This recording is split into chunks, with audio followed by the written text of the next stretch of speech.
It's a bright, sunny Saturday morning, and we're in Finger, Tennessee, in McNairy County, in a scene that would make Alfred Hitchcock excited. This is Martin Fest, and we're enjoying the day with hundreds of purple martins. Just over 1,400 birds to be exact, and that doesn't count the babies being raised. This is Purple Martin Fest 2007 at the Victor Stoll Farm in Finger, Tennessee. Upwards of 500 people gather to watch these birds and to share ideas and knowledge about how to be better landlords. I started an internet forum, a discussion forum called the Purple Martin Forum, and people that started posting information about martin behavior and colony management techniques, and we decided we wanted to meet each other face to face. So in 1998 we decided to come to the Victor Stoll Farm. We were friends with Victor and came. And again, 13 of us from Missouri, Alabama, just a few of us. And over the years, we decided to continue this. And it's grown over the years until we've had as many as 500 people representing 23 U.S. states and 3 Canadian provinces as well. For us, it's just an occasion for everybody that likes martins to get together and come down and enjoy the birds and come out on the farm and see all the martins. My dad's been doing this ever since he was a child, actually. And has always had purple martins, loves them. Started this colony back in 1976, so it's been doing this for many, many, many years.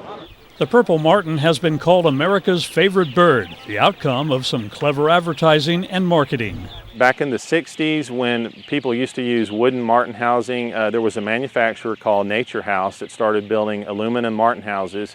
And they coined that phrase, and they also coined the phrase about martins eating 2,000 mosquitoes a day. And it's America's favorite bird because people buy, it's a huge industry of people buying martin housing every year. It's actually a multi-million-dollar industry of people putting up martin houses in their backyard for various reasons, either just to enjoy the birds or some people think for mosquito control. They may not eat mosquitoes as promised, but they do feed on flying insects, catching them in the air. They also drink and bathe in flight, skimming and splashing the water with an open beak. Adult martins weigh on average 1.9 ounces and grow to 7.5 inches long. Their wingspan is typically 11.25 inches, and they live 2 to 5 years.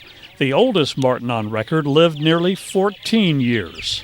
The purple martin is the only wild bird species in America that is almost 100% reliant on people to nest. We provide these gourds and houses to them, and if we didn't do that, they wouldn't have any place to nest.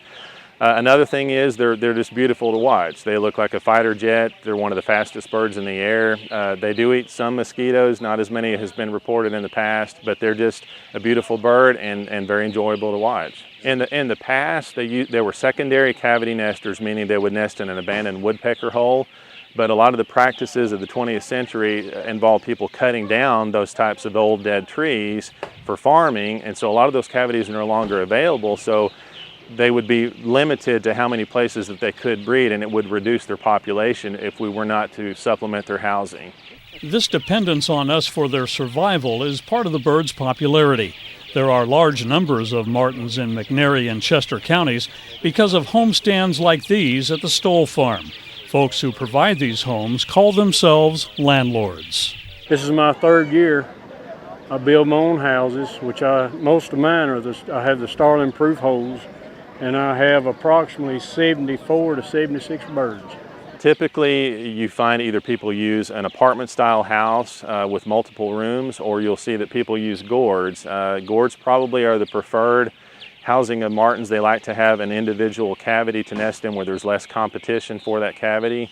But typically, you're going to either have people offer a martin house or a gourd.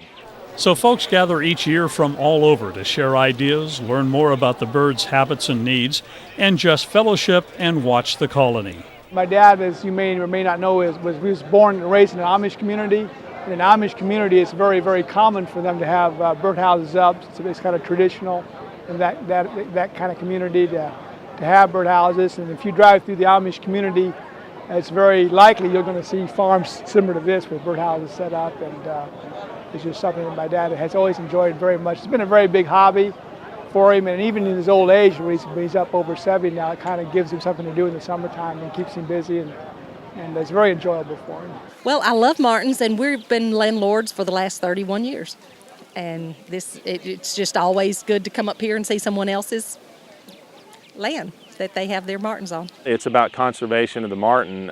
It's not about making money or anything. We want to share ideas on how to better manage these birds, and so that they will be around for future generations. That's why we do this. I like how they're just so noisy, you know, that you can hear them and everything. When he was talking about how, you know, when he leaves here, he still hears them chattering at him, you know, which is interesting. But I like bluebirds too and purple martins, but they don't necessarily go in the same area, so it's not a problem. Are you going to be a landlord?